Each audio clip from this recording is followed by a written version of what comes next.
Hello students, स्वागत है बेटा आपका एनसीईआरटी इन्फो बाइट्स के नेक्स्ट वीडियो सेक्शन में। क्लास 11th बायोलॉजी के कुछ इंपॉर्टेंट कॉन्सेप्ट्स मैं एक बार एक्सप्लोर कर रहा था तो मुझे पता चला कि बायोलॉजिकल क्लासिफिकेशन के कुछ टॉपिक्स आपके लिए बचे हुए हैं। सबसे पहले एक उसमें से इंपॉर्टेंट टॉपिक जो हमारे लिए काम की चीज़ है दैट इज़ क्राइसोफाइट्स, जिन्हें हम यूजुअली गोल्डन ब्राउन एल्गी कहते हैं। हमारी बातचीत जब आएगी तो हम इन्हें बोलेंगे गोल्डन ब्राउन एल्गी। तो ये टर्म आप जरूर याद रखिएगा बेटा कि इन्हें क्या कहा जाता है, गोल्डन ब्राउन एल्गी। इस क्लास में या हम डिवीजन के लेवल पर अगर जाएं तो हम ये बोलते हैं कि इस डिवीजन के अंदर दो तरीके के ऑर्गेनिज्म सबसे पहले रिमार्केबली रहते हैं। एक तो कहा जाता है डायटम्स और दूसरे कहे जाते हैं डेस्मिड्स। तो यही वजह है कि मैंने डायटम्स और डेस्मिड्स को मेंशन करने के लिए ही यहां पर दो नाम मेंशन किए। पहला, डायटम्स को जब करोगे तो आप कहोगे कि ये ब्राउन एल्गी है, ये ब्राउन टाइप के दिख रहे होते हैं, जबकि जिन्हें डेस्मिड्स कहते हैं ये गोल्डन एल्गी हैं। तो कलेक्टिवली आप जब ग्रुप का नाम रखोगे तो क्या नाम रखोगे बेटा, आप नाम रखोगे गोल्डन ब्राउन एल्गी, यानी हमारी बात क्राइसोफाइट्स पर स्टार्ट हो रही है। जैसा कि मैंने आपको बताया कि इसमें डायटम्स और डेस्मिड्स दो तरह के ऑर्गेनिज्म होते हैं। तो ये कुछ बातें पहले एनसीईआरटी वाली समझ लीजिए, फिर हम आगे बढ़ेंगे। मोस्टली मरीन होते हैं, एक तो ये काम की बात। मोस्टली मरीन का मतलब सारे ऑर्गेनिज्म मरीन नहीं है। Some fresh water member as well, some fresh water member as well. अगर हम ध्यान से देखें तो जब हम इनके अंदर जाते हैं तो हम ये बोलते हैं कि फोटोसिंथेटिक है, फोटोसिंथेटिक है, यानी ऑटोट्रॉफिज्म में चले जाते हैं, ऑटोट्रॉफिक मोड है। लेकिन लिखा है कि सारे के सारे मेंबर ऑटोट्रॉफिक नहीं होते। ऑटोट्रॉफिक के साथ एक बात बड़ी अच्छी लिखी हुई है बेटा, मोस्ट मेंबर्स आर। क्या लिखा हुआ है, मोस्ट मेंबर्स आर ऑटोट्रॉफिक, यानी कुछ मेंबर एक्सेप्शनली ऑटोट्रॉफिक की बजाय हेटरोट्रॉफिज्म शो करते हैं। इस बात पर बहुत इंपॉर्टेंट ध्यान रखना। थोड़ा हम और आगे बढ़ते हैं तो हम ये बताते हैं कि जो क्राइसोफाइट्स हैं यानी जो आइटम्स हैं, अगर हम इनको देखें तो इनके पास सोप बॉक्स लाइक स्ट्रक्चर है। बॉडी कैसी है, सोप बॉक्स लाइक स्ट्रक्चर।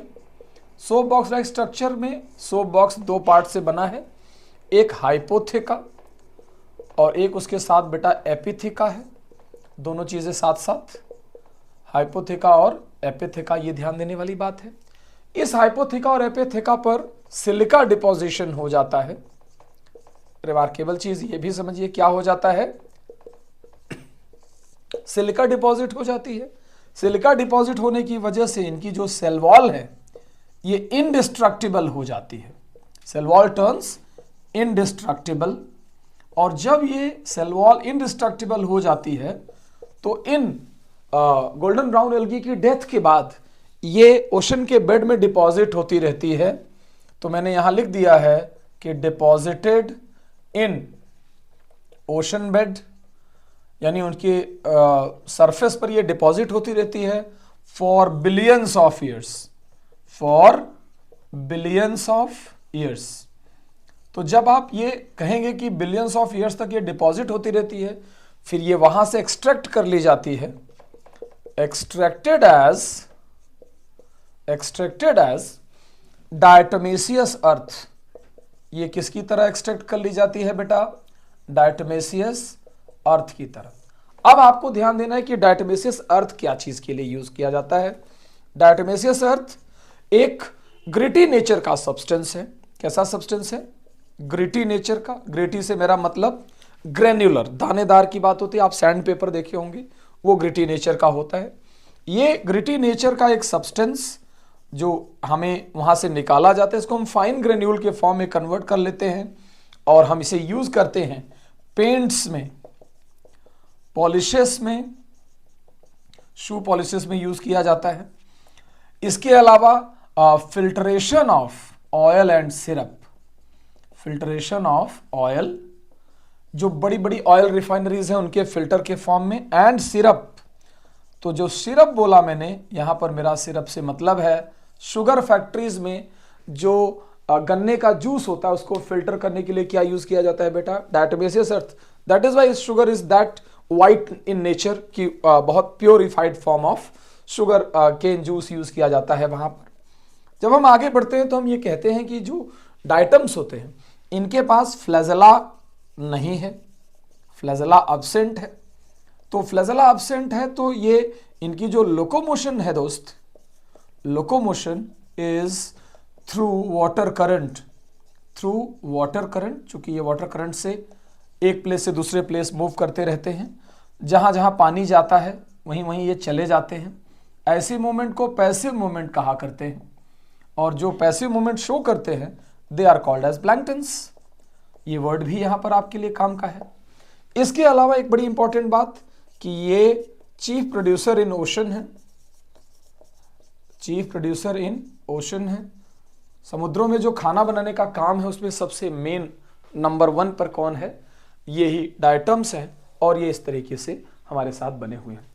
अगर मैं थोड़ा सा एनसीईआरटी के बियॉन्ड जाऊं तो मैं आपसे बात करूंगा कि पिगमेंट के तौर पर इनके अंदर पिगमेंट क्लोरोफिल ए है और क्लोरोफिल सी है। अगर इनके फूड की बात करें तो इनके फूड ऑयल और ल्यूकोसिन दोनों हैं, ऑयल और ल्यूकोसिन दोनों तरह का फूड इनके पास अवेलेबल है। अगर हम इनके अंदर कोई स्पेशल फीचर की बात करें तो हम ये कहते हैं कि कुछ केसेस में हमेशा पैसिव फ्लोटेशन नहीं करते, इनके पास म्यूसिलेज प्रोपल्सन नाम का प्रोसेस पाया जाता है। म्यूसिलेज प्रोपल्सन के थ्रू ये एक प्लेस से दूसरे प्लेस जा सकते हैं। लोकोमोशन की एक मेथड ये आपके लिए ध्यान देने वाली है बेटा, इसको जरूर यहां पर याद रखिएगा। In addition to all this events, अगर आप इनकी स्ट्रक्चर देखेंगे तो इनकी स्ट्रक्चर कुछ ऐसी है। ये ऐसे करके एक मैंने नीचे का लेयर बना दिया है, यहाँ न्यूक्लियस होता है, और इस तरीके से सब ऊपर की एक लेयर है। ये देखिए सोप बॉक्स लाइक स्ट्रक्चर बताने के लिए न्यूक्लियस, न्यूक्लियस के चारों तरफ यहाँ पर बड़े बड़े साइटोप्लाज्मिक स्ट्रैंड्स होते हैं जिनकी से ये न्यूक्लियस होल्ड रहता है। इस तरीके की स्ट्रक्चर बेटा, ये बड़ा सा न्यूक्लियस यहाँ देख ही रहा है। तो इस प्रोसेस को, इस स्ट्रक्चर को हम बोलते हैं हाइपोथेका। ये यहाँ पर है, दिस इज कॉल्ड एज हाइपोथेका। ये ऊपर की पार्ट को हम एपिथेका बोलते हैं बेटा। और जब इन्हें डिवीजन करना होता है या रिप्रोडक्शन करना होता है तो ये दोनों ढक्कन खुल जाते हैं और हाइपोथेका अपने अंदर अपने ऊपर एपिथेका बना लेती है और एपिथेका अपने अंदर हाइपोथेका बना लेती है और 2 ऑर्गेनिज्म बन जाते हैं। ठीक है, इसके अलावा इनके अंदर सेक्सुअल रिप्रोडक्शन भी अवेलेबल है। ये भी अपने आप में कोई बड़ी प्रॉब्लम वाली बात नहीं है।